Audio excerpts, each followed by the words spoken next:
बिहार विधानसभा चुनाव को लेकर बिहार का मौजूदा राजनीतिक पारा इस वक्त हाई लेवल पे है। हर पल बिहार की राजनीति एक नई करवट ले रही है। हर पल बिहार की राजनीति एक नई दिशा तय कर रही है। कभी नीतीश कुमार को लेकर यह खबर चल रही है कि नीतीश कुमार तेजस्वी यादव के साथ आ सकते हैं, एक बार फिर से चाचा भतीजे की जोड़ी बन सकती है। तो कभी यह खबर आ रही है कि आरजेडी और कांग्रेस के बीच सीट बंटवारे को लेकर के घमासान छिड़ा हुआ है। तो कभी मुकेश सहनी को लेकर के महागठबंधन में दरार पड़ती दिखती है। लेकिन बिहार का मौजूदा राजनीतिक पारा इस वक्त कई दिलचस्प मोड़ लेता हुआ दिख रहा है। एक तरफ जेडीयू खेमे के विधायक गोपाल मंडल सड़क पे बैठ जाते हैं, सीएम आवास के सामने धरना देते हैं टिकट के लिए। तो वहीं दूसरी तरफ भागलपुर से ही सांसद अजय मंडल सीट बंटवारे को लेकर उनसे जब राय नहीं ली जाती है तो वो अपना इस्तीफा नीतीश कुमार को भेज देते हैं। तमाम चीजों पे चर्चा करेंगे, लेकिन उससे पहले बिहार की राजनीति में इस वक्त नीतीश कुमार को लेकर के चर्चाएं तेज है। सबसे पहले हम लोग एनडीए खेमे की चर्चा करेंगे, उसके बाद महागठबंधन में क्या कुछ चल रहा है उसकी चर्चा करेंगे। देखिए, एनडीए ने 12 अक्टूबर को, एनडीए में शामिल पार्टियों ने 12 अक्टूबर को सीट शेयरिंग का जो फॉर्मूला है वो तय किया। सीट शेयरिंग को लेकर के जो बंटवारा था उसका ऐलान किया गया। उसके बाद बीजेपी, जेडीयू, लोजपा रामविलास, हम और आरएलएम सभी पांचों पार्टियों ने सोशल मीडिया पे एकजुटता दिखाने का अनूठा प्रयास किया। लगा सब कुछ अच्छे ढंग से तय हो चुका है, सबकी सहमति बन गई है।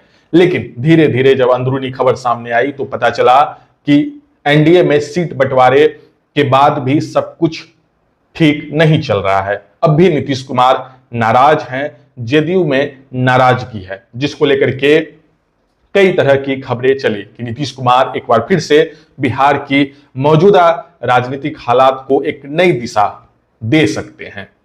जीतन राम मांझी भी लगातार कभी शायरी तो तमाम चीजों को लेकर के हमेशा ये कहते रहे कि जो उनको सीटें दी गई है उससे जीतन राम मांझी संतुष्ट नहीं है, ना उनकी पार्टी संतुष्ट है, ना उनके कार्यकर्ता संतुष्ट है। लेकिन जीतन राम मांझी ये भी कहते रहे कि इसका मतलब ये नहीं है कि वो लालू प्रसाद यादव जंगल राज की तरफ चले जाएं। वो ये भी कह रहे थे कि एनडीए के साथ मजबूती से। अब बात जेडीयू की, तो देखिए, जब सीट बंटवारे को लेकर के ऐलान किया गया उसके बाद से यह खबर सामने आने लगी कि नीतीश कुमार इस सीट बंटवारे के फॉर्मूले से खुश नहीं है। दरअसल इस पूरे मामले को लेकर के जो सूत्रों से खबर आई कि लोजपा रामविलास यानी चिराग पासवान के खाते में जो सीट गई है उसको लेकर के नाराजगी है, क्योंकि जेडीयू की 9 सीटें लोजपा रामविलास के खाते में दे दी गई हैं।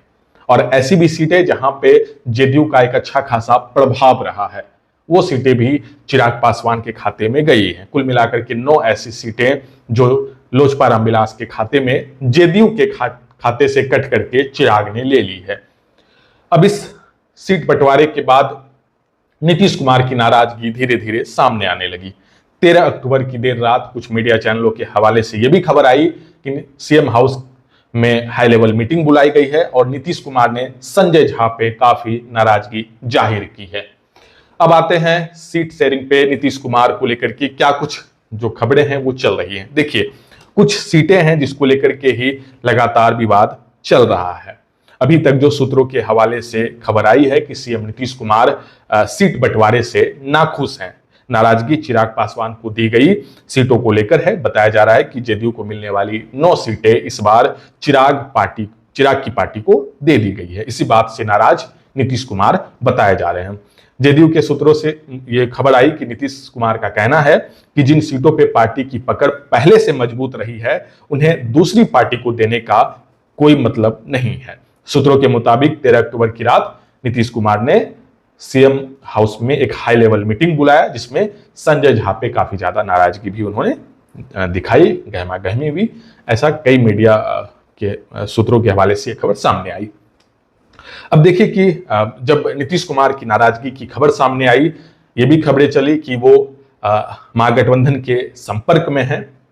उसके बाद देखिए कि चिराग पे नीतीश कुमार की इस नाराजगी को लेकर के बीजेपी के आलाकमान नेताओं ने नित्यानंद राय को फोन किया और नित्यानंद राय से यह कहा गया कि वो चिराग की पार्टी के जो अरुण कुमार भारती हैं उनसे बातचीत करे और कुछ सीटों पे मोल भाव करे ताकि नीतीश कुमार की नाराजगी को खत्म किया जा सके, उनकी जो तलखी है उसको दूर किया जा सके। गौर करने वाली बात यह है कि एनडीए ने सीट बंटवारे के बाद अब तक एक भी सभी घटक दलों के प्रमुख नेताओं को एक मंच पे लाकर के अब तक प्रेस कॉन्फ्रेंस नहीं किया है।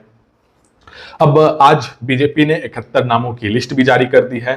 पार्टी ने डिप्टी सीएम सम्राट चौधरी को तारापुर सीट से उम्मीदवार बनाया है। यह सीट भी जेडीयू के खाते में रही थी। 2021 के उपचुनाव में यह सीट जेडीयू से राजीव कुमार ने जीता था, तो ये सीट भी अब माने तो बीजेपी के पास चली गई है। ऐसा नहीं है कि 29 सीट मिलने के बाद चिराग पासवान चुप बैठ गए हैं। चिराग पासवान का भी कहना है कि वो सोनबरसा और राजगीर समेत जेडीयू की कई मौजूदा सीटों पे भी चुनाव लड़ने की मांग कर रहे हैं। देखिए, सीट बंटवारे के बाद भी ऐसा सूत्रों से यह खबर आया कि चिराग पासवान अब भी चुप नहीं बैठे हैं। सोनबरसा और राजगीर नीतीश कुमार के गृह जिला नालंदा का हिस्सा है और नालंदा के 7 विधानसभा सीटों में से 5 पे जेडीयू का बेहतर वहां पे मजबूती है, बेहतर पकड़ है। लेकिन चिराग पासवान को लेकर के ये जो खबर आई कि वो सोनबरसा और राजगीर के सहित तमाम कुछ और सीटें हैं जिसपे जेडीयू का कब्जा है, वहां से वो चुनाव लड़ने की मांग को लेकर के सामने आ रहे हैं। उनकी मांग है कि कई ऐसी और सीटें हैं जिन पे वो चुनाव लड़ना चाहते हैं, खासतौर से ये सीटें जो हैं जेडीयू की हैं। अब इस पे नाराजगी नीतीश कुमार की ओर बढ़ती चली गई और खुद इस बात की पुष्टि हम के संस्थापक, हम के सुप्रीमो जीतन राम मांझी ने की। आज मीडिया ने जीतन राम मांझी से पूछा कि नीतीश कुमार नाराज चल रहे हैं, तब जीतन राम मांझी ने कहा कि नीतीश कुमार की नाराजगी वाजिब है, क्योंकि जब सीट बंटवारे का ऐलान हो गया है उसके बाद भी अगर कोई ये कह रहा है कि वो जेडीयू की सीट पे अपना कैंडिडेट उतारेगा तो उससे नाराजगी बिल्कुल होगी और नीतीश कुमार की जो नाराजगी है वो वाजिब है। और इतना ही नहीं, जीतन राम मांझी ने यह भी कहा कि अगर वो कैंडिडेट उतारेंगे जेडीयू जहां से चुनाव लड़ेगी तो हम भी उतारेंगे उनके खिलाफ कैंडिडेट। पत्रकार ने पूछा भी कि क्या चिराग पासवान, तो उन्होंने कहा नाम तो नहीं लेंगे। बोधगया और एक जगह ऐसी सीट है जहां पे चिराग पासवान के खाते में, वहां से ये संकेत उन्होंने दिया कि वो भी आने वाले वक्त में वहां से सिंबल देंगे।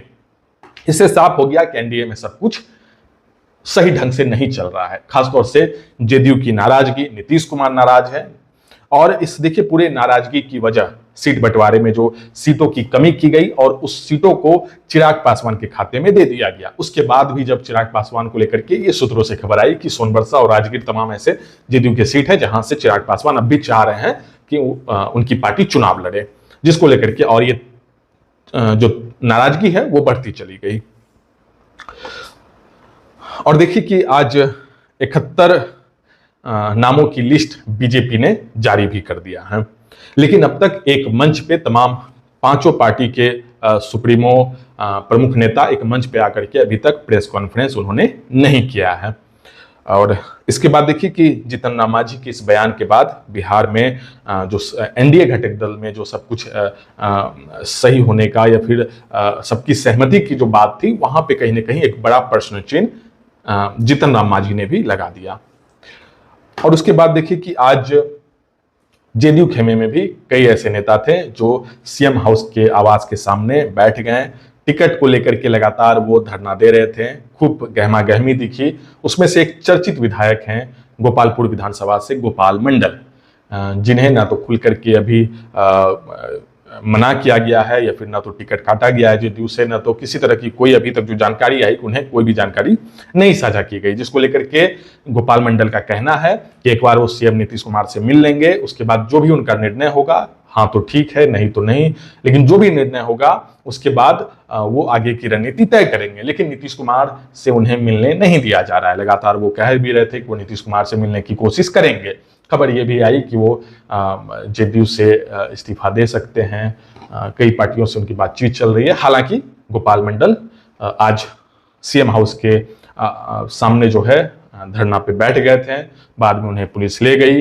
सीएम नीतीश कुमार से आज भी वो मुलाकात नहीं कर पाए हैं। वहीं दूसरी तरफ कहलगांव की सीट को लेकर के जेडीयू ने जो कैंडिडेट दिया या फिर सीट बंटवारे को लेकर के जो चीजें चली, तो अजय मंडल जो भागलपुर से सांसद हैं, उनका भी जो नाराजगी था वो सामने दिखा। उन्होंने कहा कि सीट बंटवारे में उनसे जो उनके स्थानीय क्षेत्र हैं उस पर उनका कोई विचार नहीं लिया गया, इस वजह से वो नाराज हैं, जिसको लेकर के उन्होंने जो है कि एक इस्तीफा देने की जो धमकी है वो भी जेडीयू को दे डाली। वहीं दूसरी तरफ अब देखिए कि महागठबंधन की बात करें तो महागठबंधन में अब तक सीट बंटवारे को लेकर की कोई आधिकारिक घोषणा नहीं की गई है और न ही सीट बंटवारे को लेकर के अभी तक जो कुछ भी जानकारी थी वो अभी तक सामने नहीं आई है, क्योंकि हर पल महागठबंधन की जो राजनीतिक डोर है उसमें कहीं ना कहीं वो कमजोर पड़ती दिखी है। क्योंकि देखिए, जब तेजस्वी यादव दिल्ली पहुंचे, लालू प्रसाद यादव दिल्ली पहुंचे, उनके बाद उनपे IRCTC घोटाले मामले में उनपे आरोप भी तय हो गया, जिसके बाद कांग्रेस ने, कहा जा रहा है कि सूत्रों से, कि कांग्रेस ने एक बड़ा दबाव बनाया और सीट बंटवारे को लेकर के जो आपस में सहमति थी वो नहीं बन पाई। तेजस्वी यादव और राहुल गांधी की मुलाकात भी नहीं हो पाई। उसके बाद ये भी खबर आई कि जो नाराजगी है वो बढ़ती जा रही थी और कहीं ना कहीं कांग्रेस जो है वो एक बड़ा निर्णय ले सकती है। मुकेश सहनी को भी लेकर खबरें चल रही थी कि मुकेश सहनी डिप्टी CM की दावेदारी को लेकर के लगातार आवाज उठा रहे हैं, लेकिन आज एक मीडिया चैनल को इंटरव्यू देते हुए मुकेश सहनी ने कहा कि ये तेजस्वी यादव को तय करना है कि उन्हें डिप्टी CM घोषित करना है या फिर मुझे अधिक सीट देना है, ये तेजस्वी यादव को तय करना है। आज एक पत्रकार ने उनसे पूछा कि उन्हें डिप्टी CM बनना है या फिर सीट उन्हें अधिक चाहिए, तो उन्होंने कहा कि ये तेजस्वी यादव का निर्णय होगा।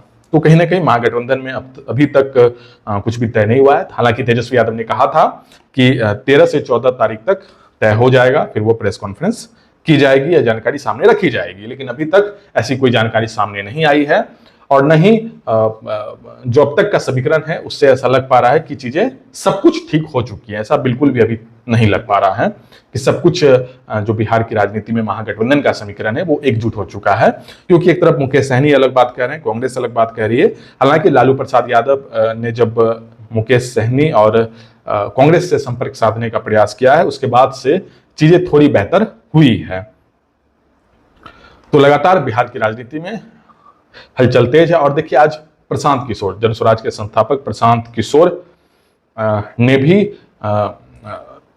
राघोपुर सीट से खुद वो चुनावी मैदान में तो नहीं उतरे, लेकिन उन्होंने तेजस्वी यादव के खिलाफ अपने कैंडिडेट को उतारा है, जिनका नाम चंचल सिंह बताया जा रहा है, जिन्हें चुनावी मैदान में तेजस्वी के खिलाफ उतारा गया। तो फिलहाल बिहार की राजनीति में जो सियासी भूचाल है वो देखने मिल रहा है। टिकट बचाने से लेकर के टिकट पाने की जो कोशिश है वो लगातार की जा रही है। आपकी क्या राय है, आप इस वीडियो के कमेंट सेक्शन में लिख सकते हैं। मेरा नाम है शुभम और आप देख रहे हैं बिहार मिरर।